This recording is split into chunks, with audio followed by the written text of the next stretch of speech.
Hello everybody, hello everybody, my name is Marvin Animation and I'm the creator, my name is Marvin Withers and I'm the creator of Marvin Animation.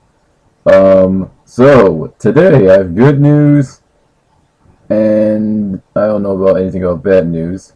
Okay, some bad news. My strike ends today on, the 6th, today, June 4th, 2016. Finally, and then I can finally do live streams and stuff. I have so much planned. So for now, the bad news is the strike is still there, and I don't know when it's going to disappear by today. But in good news, we are going to do another tutorial. Okay, alright. So I was thinking about doing a tutorial because I just got back into doing some animation and doing some warm-ups to get myself started back into making some animations. I actually did some things to help me get back on drawing, and I wanted to share some of my knowledge with you guys. I know you guys have looked at the animation tutorials I've done, but some of you might not are very curious about some of the things I do in that when I'm like tweaking things and how I do that. So I'm going to go specific details on how I do that.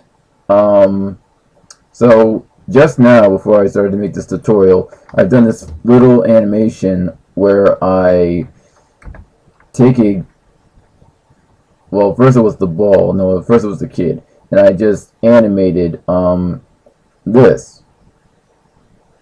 And it's quick, but it's how I do those quick movements. So you got the ball in one layer that's moving and bouncing, and you have the kid just like that shows amputation. What I mean by amputation, I think to me, in a way, it means like a frame that looks the same. I mean, I learned this stuff from like Spaz Kid, but I improved on it from looking at other tutorials. So you can tell that this is like the same frame, but I traced over it for the anticipation part. And then I'm gonna try tweaking this. Oh, also, if you really want to select everything that's in like this one frame here and this one like part, even though it's like multiple layers, and select all the layers, I mean select the frames, not all the frames inside the thing, because you can't do that in this version of Flash. What you can do is you can select the ones that you want for that specific part in this one part in the timing. Everything that's in these frames are all here, not like all like expanded, or like they're like all in this one row. And it's this. I'm selecting the entire kid. So first he was like this, it was like that, and I'm going to press Y to do everything, and I just tweaked him a bit. So let's see if that works. Also, if you want to I'm just going to say this, if you want to test out your animation, but you don't want to do it with onion skinning because you won't be able to see the animation properly in its rendered line work, because you got those lines there that are like motion blur. So you want to disable those and look at the animation that you're working on to make sure everything's running smoothly. Also, if you not yelling, if you want to test out your animation instead of just pressing the enter key, if some of you actually press the enter key and just keep on pressing the enter key to test out everything, what you really want to do is move the timeline. And I do this when I'm animating to show smoothness and also good timing for things to happen. Here's the first frame I worked on, here's the last frame I worked on, right here, the ending key, the end keyframe, the ending keyframe, the beginning keyframe. All these are the middle, except for this part right here, and the first is the first frame inside the entire animation. Then the anticipation comes for this guy, but the ball's moving fast, and the balls don't do it. The ball doesn't do anticipation because it's moving still. So he's moving because he sees the ball now. Okay, he sees the ball here, so he's focusing, but it's coming towards him. He moves, gets scared for a sudden, for one quick second. Let me just draw some exclamation points here. I'm actually getting another stylus, but okay. So it's like, oh shit, like that, and he's like, oh, he just hit me in my knee, but it didn't hit me hard in my knee. Even though it was going fast, he probably has like some sort of knees that just aren't so like well when it comes to pain. Don't care about pain. He's like already miserable enough. He doesn't even care. He's like bounces off his like, because right where it's hitting him, it hit him right in his knee. Like it went down here if I had built his knees, but this is the area where you only can draw that inside of the interface of Flash. And also for those people who want to know what I'm using, I am using Flash. Yeah, Flash. How many minutes? How many minutes am I? 5 minutes from 5 minutes. Yeah, until that strike disappears, this is gonna be a 15-minute tutorial. So yeah, like oh shit, oh it's just the ball. So yeah, the leg would be right there, and it bounces off very slowly. I think I learned that from physics. You can check out Alen Becker. He has a lot of great tutorials on the stuff I'm talking about. I'm just doing tutorials because I don't know, people like did the first tutorial I did on animation and stuff, and so I just plan on doing another one. But this one's like on tips, not how to do animation, because I just did that. I'll probably put a link in the description inside of the video screen because no one looks at descriptions. I don't think you look at descriptions anymore. So yeah, that's how it's done. For that tip on how to smooth things out. Now, what I'm going to do in part 2 is show how I did this. Not with this, maybe with this specific character, but I'm going to do it in like a whole nother video because this video can only be up for 15 minutes until the strike disappears.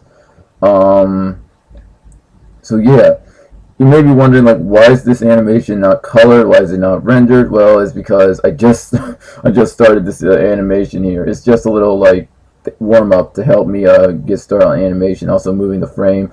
Also, when I'm drawing, since my tablet acts funny, I remembered that I can like pan and scroll like this, holding down my, like if you're using Flash, you can use the space bar. It is very good to have the space bar because like if you're drawing like this and you're trying to, well, I can't really mess up I guess because I use the keyboard for warm up, and I also do this when I'm sketching. Everyone does.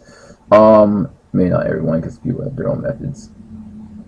Alright, so you can see I'm like, I mean, to you, you're probably like, oh my god, that looks so awesome. It looks like he's just adding someone in there with not even trying. Well, yeah, but see, I just used it, my space, space, my space bar. Okay. So I'm gonna like finish up the character. This.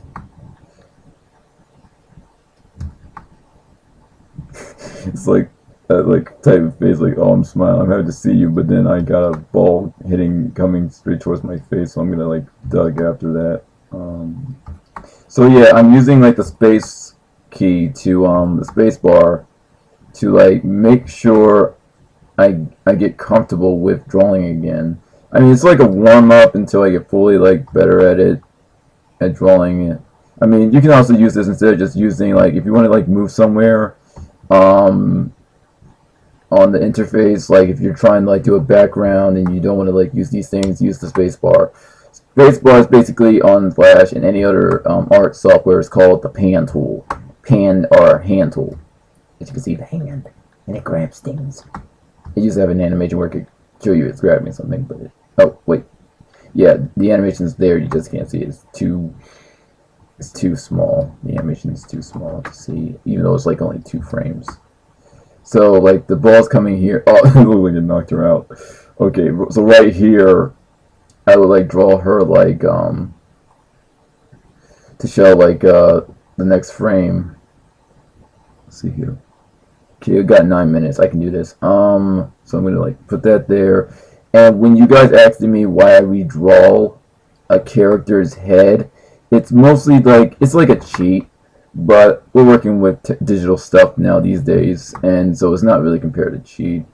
Unless you want to be fully traditional, which I'm not, because I've done this I just learned that this thing is so much more easier than making your life more difficult with just trying to not do it like that. What I mean by is turning this off and drawing the entire face and going back and forth. But I don't do that unless I'm like doing a sketch, which I'll probably make a tutorial on how to do that as well. Ooh. Okay, so I'm going to finish up the hair. I'm trying to finish up fast as possible because like I still got 15 minutes only to do like a video, or I can probably just keep holding this video until like the strikes disappear. The strike disappears. It's not strike. Anyway, she's ducking, so she's like gonna go down.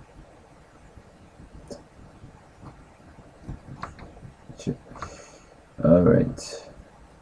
Damn. Okay, so I put her on this part, so I'm gonna lock these so these don't get infected by like when I do this or the ball, because the ball is on a whole nother layer. Alright. So she's gonna be like down a bit more.